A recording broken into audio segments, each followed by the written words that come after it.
All right, everyone, it's your boy I Sleep Too Late, and here I am again doing another show and tell video where I talk about some vintage ancient cards from my collection. This is an unlimited time vault.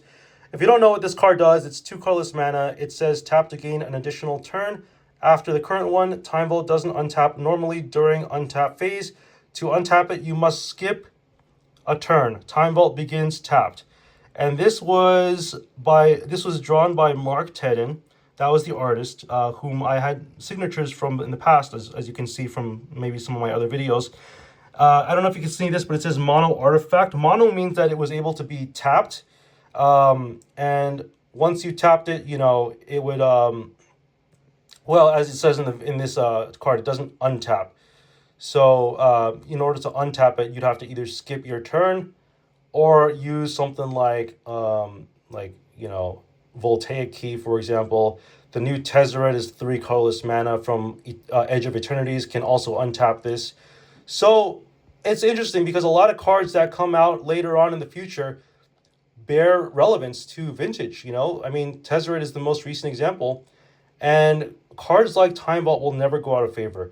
This, people would argue, is part of the Power 9. People would argue that this is equally, if not more powerful than a card like Time Twister, which is considered to be on the Power 9.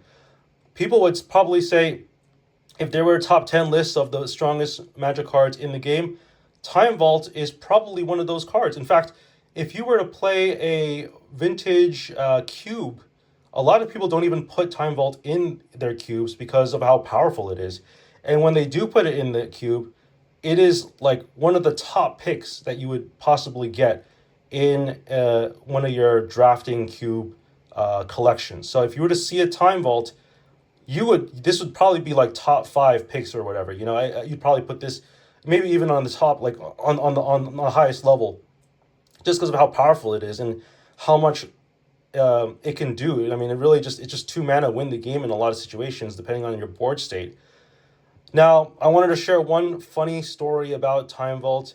I bought this card on a whim. I did buy it, and I was like, so at the time I was like buying so many things. I was a kind of a shopaholic, honestly, at the time.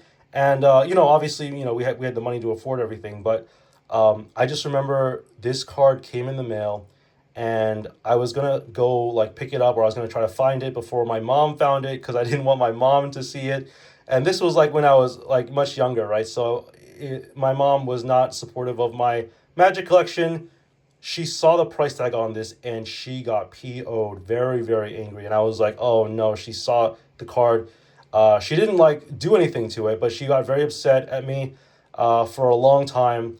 And the funny story is, a decade later, or, years down the road, I go ahead and I show her the prices of some of these cards, like Time Twister, Black Lotus, and she was shocked at how much these cards have gained in value. In fact, you could argue that this was probably a higher yield than like the S&P 500, honestly. This is not a YouTube channel that's geared towards investing. I don't really have any intention to sell any of these cards. This is more for my general enjoyment and collection. I am or was a card collector. I don't really buy or collect, real Magic cards anymore.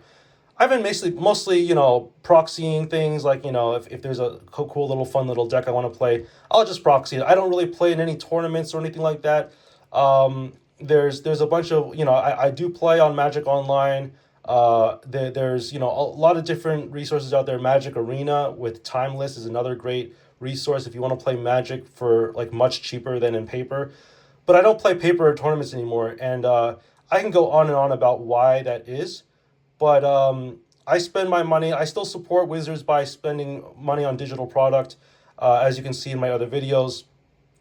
But Time Vault is definitely a card that represents the pinnacle of my paper collection. And it's just very fulfilling for me to have obtained such a card with such a rich history in the world of Magic the Gathering. So hope you enjoyed this video. If you haven't already, please leave a like and share or subscribe to my channel. I post daily videos. I post one video every day, either Pokemon or Magic the Gathering related. Also, feel free to check out my other channel, Tireless Golem. I'll probably you'll see that that channel plastered all over my channel. But anyway, take it easy, everyone. I'll see you all in the next one. Peace out.